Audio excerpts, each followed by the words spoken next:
The US Navy said the fire on the USS Gerald R Ford was contained.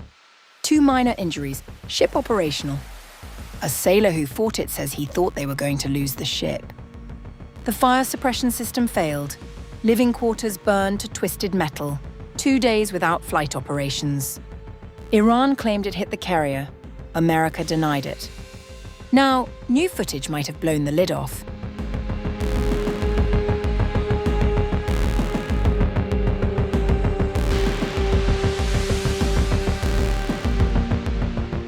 Newly obtained footage has revealed the scale of a fire that erupted aboard the USS Gerald R Ford in March, raising questions about damage control systems on the US Navy's most advanced aircraft carrier. When the fire broke out while the carrier was supporting US military operations against Iran, the US Navy said only that the blaze had been contained, 2 sailors had suffered non-life-threatening injuries, and the ship remained operational. But a video obtained and published by CNN paints a far more serious picture. The footage shows heavily damaged living quarters, with sailors' bunks reduced to twisted metal frames. Ceilings appear burned through, electrical wiring hangs exposed, and large sections of the compartment are covered in ash and debris. One sailor who helped battle the fire described the situation in stark terms. "I seriously thought we were going to lose the ship. It's either fight or die. When Iranian missiles or drones would come within a certain range of the Ford, the ship would sound an alert, telling us to expect to get hit and do damage control." According to the sailor and a senior US official familiar with the incident, the carrier's fire suppression system failed to function as intended, forcing crew members to manually fight the blaze. The senior official told CNN that the public description of the incident understated its operational impact. The Navy's public statement downplayed the impact the fire had on the Ford, as it was in the Red Sea supporting U.S. military operations against Iran, and the fire did have an effect on capabilities. The consequences extended beyond the immediate damage. According to Chief of Naval Operations Admiral Darrell Caudle, the carrier was unable to resume flight operations for 2 days following the incident and later diverted to Greece for temporary repairs. Responding to questions from CNN regarding the severity of the fire and the reported failure of onboard suppression systems, a Navy spokesperson acknowledged the seriousness of the event while noting that the investigation remains ongoing. "The investigation of the fire is ongoing. It shouldn't have gotten that bad. The fire suppression system built into the ship should have put it out. Everybody, me included, helped put the fire out." The USS Gerald R Ford, commissioned in 2017 at a cost of roughly $13 billion, served as a centerpiece of US operations against Iran. Iran's IRGC claimed multiple times during the war that it had successfully struck the carrier, and the fire is likely to fuel further speculation that the blaze may have been caused by Iranian strikes.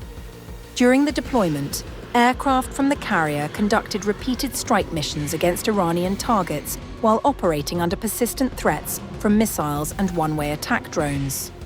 Maritime strategist Hunter Stiers said the incident highlighted both the dangers of naval warfare and the importance of crew preparedness. Fire and flooding are the 2 greatest dangers aboard any ship. The U.S. Navy, to its credit, has an organizational culture and design philosophy that is relentlessly focused on damage control preparation and system redundancy in order to assure ship survivability. Stiers added that combat conditions often produce unpredictable failures. "War and battle damage are inherently unpredictable. You don't know what is going to break. That's why training and preparing sailors is so important." According to US officials cited by CNN, the carrier is now entering an extended maintenance period that could keep it out of service for at least a year, potentially requiring other warships to fill the operational gap left by the Navy's flagship carrier.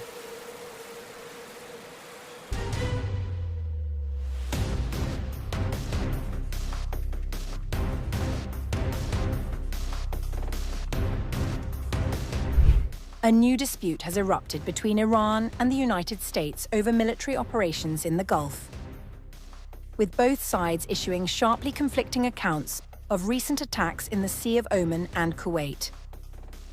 On June 3rd, the Iranian army announced that its navy had targeted what it described as a U.S. command and control center aboard an American destroyer operating in the Sea of Oman.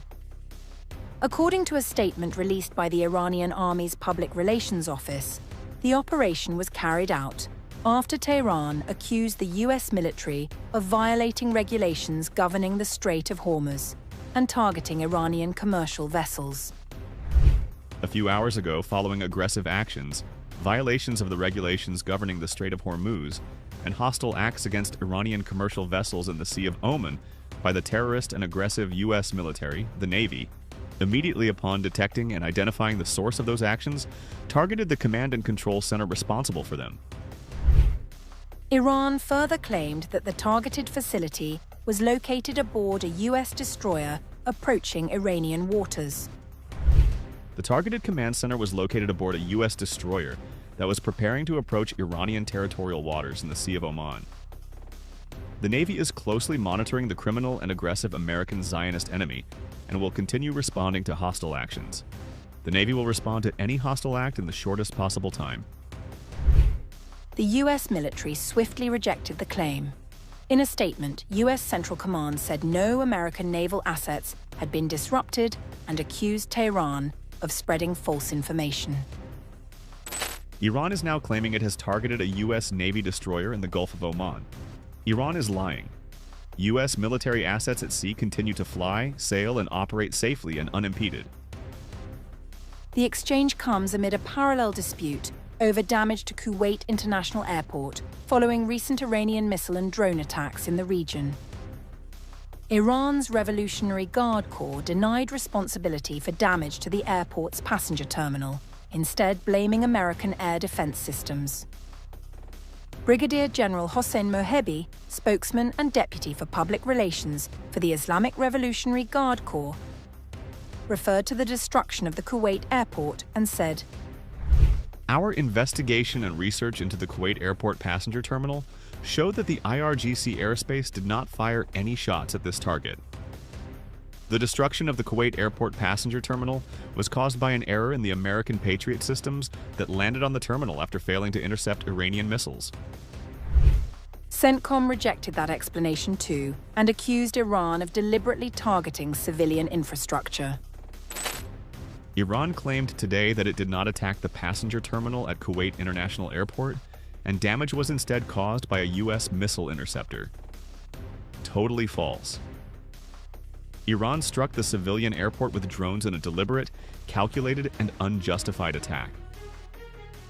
The competing narratives underscore the rapidly escalating information and military confrontation unfolding across the Gulf region.